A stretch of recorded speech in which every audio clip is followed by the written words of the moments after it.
राजस्थान में विधानसभा चुनाव की तैयारियों का जायजा लेने के लिए निर्वाचन आयोग का उच्च स्तरीय दल आज जयपुर पहुंच रहा है। ये दल 3 दिनों तक राज्य में चुनाव तैयारियों का जायजा लेगा। मुख्य चुनाव आयुक्त राजीव कुमार, चुनाव आयुक्त अनूप चंद्र पांडे और अरुण गोयल और आयोग के शीर्ष अधिकारी 1 अक्टूबर तक जयपुर में रहेंगे। चुनाव आयोग का दल आज मान्यता प्राप्त राजनीतिक दलों के प्रतिनिधियों के साथ बैठक करेगा। इसके बाद आयोग राज्य पुलिस, आयकर, उत्पाद शुल्क, परिवहन, वाणिज्य कर और कुछ अन्य विभाग के नोडल अधिकारियों से विस्तार से चर्चा करेगा। कल चुनाव तैयारियों से संबंध में राज्य के मुख्य निर्वाचन अधिकारी, राज्य पुलिस और केंद्रीय पुलिस बल के नोडल अधिकारियों की ओर से आयोग के समक्ष प्रस्तुतिकरण दिया जाएगा। इसके बाद जिला निर्वाचन अधिकारियों, पुलिस महानिरीक्षकों, जिला पुलिस अधीक्षकों और चुनाव से जुड़े अधिकारियों के साथ बैठक कर चुनाव पूर्व तैयारियों का जायजा लेंगे। दौरे के आखिरी दिन 1 अक्टूबर को मुख्य चुनाव आयुक्त, आयुक्तगण, मुख्य सचिव और पुलिस महानिदेशक के साथ बैठक में विधानसभा चुनाव की तैयारियों की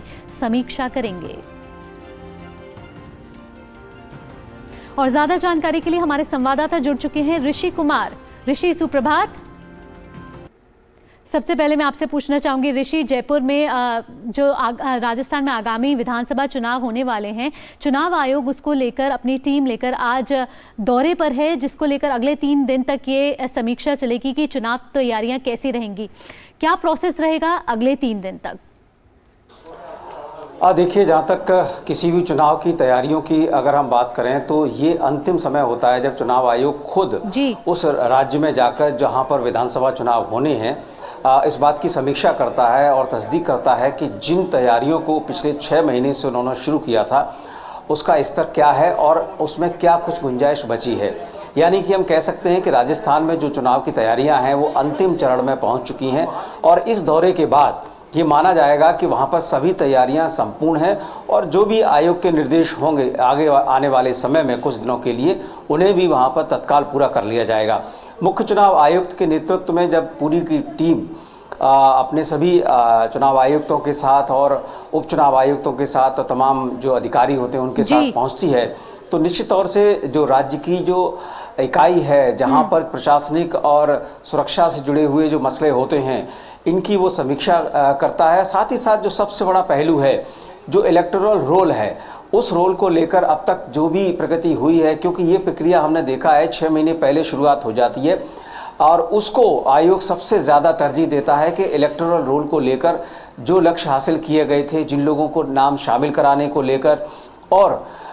जिनके नाम काटे जाने के यानी कि जो डबल 2-2 जगह पे जिन लोगों के नाम थे, ये पूरी प्रोसेस है, सबसे बड़ी प्रोसेस मानी जाती है और इसी प्रोसेस की समीक्षा करता है। इसके अलावा सुरक्षा है और इसके अलावा जो तमाम उससे जुड़े हुए चुनाव से जुड़े हुए पक्ष होते हैं जिसमें कि तमाम राजनीतिक दल हैं, सामाजिक जो संगठन है जो कि ये बताते हैं कि राज्य में किस समय पर चुनाव कराया जाना सबसे ज़्यादा मुफीद होगा और सबसे ज़्यादा मुफीद होने का मतलब यही होता है कि सबसे ज़्यादा मतदान कितना और कब हो सकता है। इसको आयोग का जो मूल लक्ष्य है कि कोई भी मतदाता ना छूटे, इस पूरी की पूरी प्रोसेस में सबसे बड़ा लक्ष्य होता है, क्योंकि आयोग की ये चाहत है कि कोई भी मतदाता ना छूटे और जो वोटर टर्नआउट है वो ज़्यादा से ज़्यादा रहे। इसी पूरी प्रोसेस को पूरा करने के लिए आयोग का 3 दिन का ये दौरा है। संभवतः आखिरी दिन जो 1 तारीख है 1 अक्टूबर को आयोग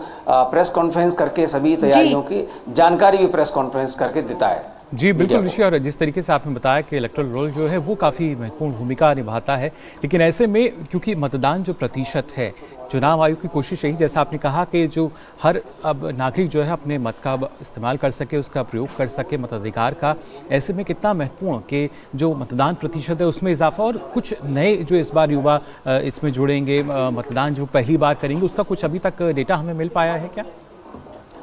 देखिए, जहाँ तक इस पूरी की पूरी प्रोसेस को देखें तो डेटा अपडेट होगा और अब तक जो पूरी प्रोसेस है आयोग ने एक और काम किया है जो कि पहले नहीं हुआ करता था। हालांकि अन्य चुनावों में, पिछले कुछ चुनावों में ये काम शुरू हो गया था। पहले सिर्फ यही होता था कि जो नए मतदाता होते हैं उनको वर्ष में 1 बार ही मौका मिलता था कि वो अपने नाम को मतदाता सूची में शामिल करा लें। तो कई बार ऐसा होता था कि अगर वो तिथि, जैसे मान लेते हैं कि इस बार जो चुनाव होने हैं तो ये तिथि निश्चित तौर से 1 जनवरी 2023 मानी जाएगी। अगर 1 जनवरी 2023 को कोई मतदाता 18 वर्ष पूरे करता है तो उसको शामिल किया जाएगा। लेकिन कोई मतदाता, जबकि मतदान मान लीजिए नवंबर में होना है, तो ये जो पूरे 6 महीने से अधिक का जो समय उसके पास था और वो मान लीजिए जनवरी के बजाय उसका जन्मतिथि फरवरी में है, तो ऐसे में वो मतदान से चूक जाता था। इसलिए मतदाताओं को, सभी मतदाताओं को उन्होंने शामिल करने की प्रक्रिया में उसको 3 बार ये अवसर देने का कहा है, यानी कि हर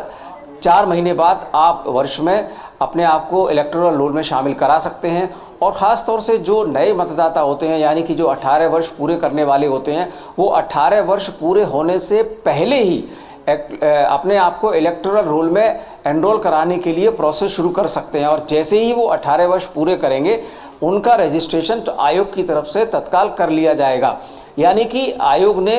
18 वर्ष, यानी कि जो एलिजिबल वोटर है जी, जो हमारे संविधान में जो एलिजिबिलिटी है वोटर की, वो सिर्फ और सिर्फ एज है, यानी कि 18 वर्ष पूरे करने वाला कोई भी व्यक्ति किसी भी जेंडर बाइस के बिना, किसी भी क्वालिफिकेशन के बिना वो वोट डालने का अधिकार रखता है। और इस अधिकार को आयोग ने बहुत ज़्यादा सहूलियत के साथ मजबूत किया है,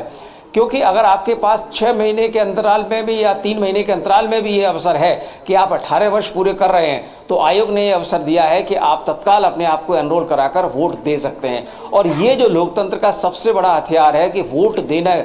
ये है, इसको अगर मजबूत कर दिया जाता है तो लोकतंत्र में जो लोगों की संभावनाएं हैं ज़्यादा से ज़्यादा मतदान करने की, वो बढ़ जाती हैं। जी बहुत बहुत शुक्रिया ऋषि, इतनी तमाम जानकारी हम तक साझा करने के लिए। फिलहाल रुकने